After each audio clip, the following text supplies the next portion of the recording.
Wow, things are moving fast in Syria, huh? Yeah, definitely a lot happening right now. Feels like every day there's a new headline that just makes you stop and think, whoa, what does this mean? Yeah, exactly. So today we're going to do a deep dive into what's going on over there. Sounds good. Specifically, all these rebel advances we've been seeing, Right. trying to make sense of it all.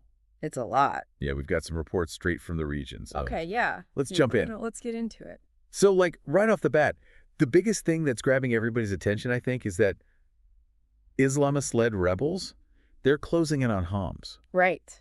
Now, for anyone who maybe hasn't been following every single twist and turn, Yeah. why is Homs such a big deal? So Homs is Syria's third largest city, and it's strategically super important. Okay. I mean, geographically, it's like right at this crossroads connecting all these major routes. I see. So whoever controls Homs, they basically have a huge advantage when it comes to, moving troops around, supplies, all that. Right, so it's kind of a logistical Yeah, exactly. hub.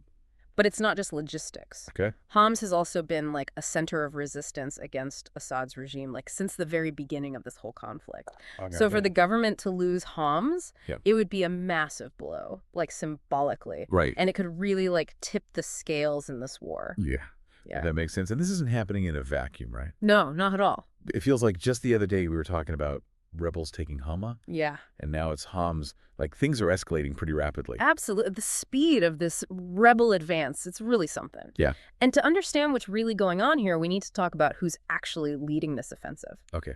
Yeah. Who is that? So it's this group, Hayat Tahrir al-Sham HTS. HTS. Okay. They're an Islamist militant group, and their goal is to overthrow Assad, basically, Right. and establish like an Islamic state in Syria. Okay. And they've been gaining ground, consolidating power for a while now. Right.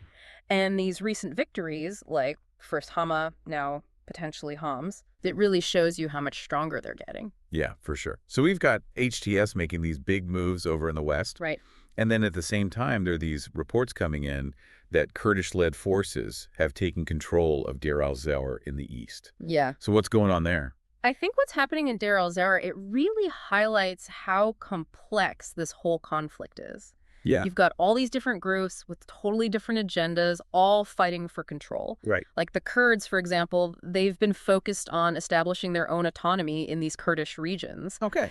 And Deir al-Zour is really strategic for them. So taking control there, it could really strengthen their position. Right. So it just goes to show you this isn't some simple two-sided war, Yeah. It's like this tangled web of shifting alliances and competing interests. Yeah, it's a mess. Yeah. It's a very high-stakes chess game. And then to make things even more complicated, Right. you've got Russia, which is a major ally of the Syrian government. They're urging their citizens to leave Syria right now, like immediately. Wow. What do you think that tells us?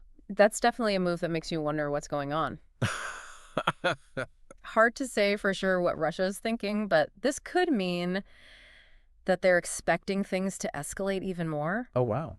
It could also mean that they're changing their own strategy, like maybe pulling back their support for Assad Right. or maybe even gearing up to get more directly involved. That's a scary thought. Yeah, it's definitely something we need to keep a close eye on. So just to recap here, we've got these rebel forces led by HTS. Right. Advancing really quickly, potentially shaking things up. Yeah. Then you've got the Kurds making gains in the east, Right. which just adds another layer of For complexity. sure. And then on top of that, you've got Russia kind of making these moves that suggest they might be changing their approach. Yeah. It all feels very unstable right now. Absolutely. It does. And what's really concerning is that we're talking about a conflict that's already caused so much suffering for the Syrian people. Oh, yeah. The human cost of this war has been absolutely devastating. And if things escalate even further, it's just going to get worse. It's heavy stuff. Yeah. It's easy to get caught up in all the geopolitical stuff, but Right. at the end of the day, it's real people whose lives are being affected. Yeah, absolutely. So what do you think this all means for the future of Syria? It's the question we all need to be thinking about. This conflict has already had such a huge impact, not just in Syria, but across the whole region, even globally. Right.